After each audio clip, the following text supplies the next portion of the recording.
Do you have any good stories of a constituent that might have been displaced in this down economy and has new opportunities and has actually secured a position in what we would identify as a green economy or a green job?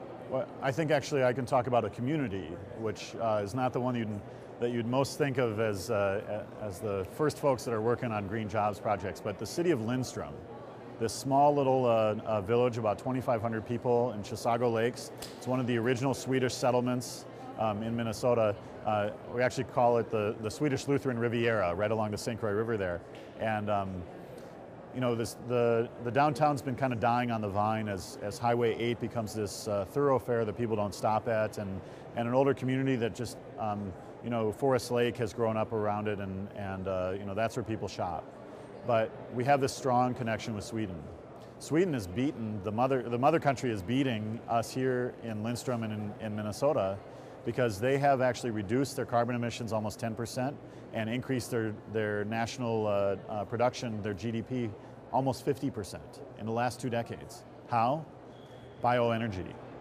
We don't have the cropland in Chisago County that can compete with corn growers, but what we do have is a lot of prairie grass. We have a lot of wood waste and oak wilt that can be used to fire a power plant for electricity and for heat, and that's going to be the central engine of the first in the nation carbon neutral industrial park in Lindstrom, of all places. The cities of Chisago City and Lindstrom are doing a joint venture, and we're working with Swedish companies that want to have a location here in Minnesota and already have a strong connection with the Swedish Lutheran Riviera, with the Little Sweden.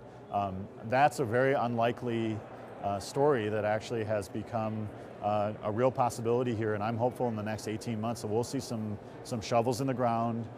We've already heard from companies that have been, you know, interested, but want to know more, and we say, you know, you could have all of your energy and all of your electricity and heat provided by this green power plant, so your energy bills will be just your share of running the power plant and nothing more.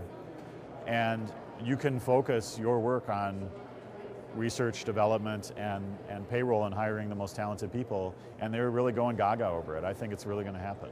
Fantastic. Maybe you could tell us a little bit about your personal interest in this and how you've developed the interest in this whole concept of the green economy, and how you've risen to this level of leadership. You must be very passionate.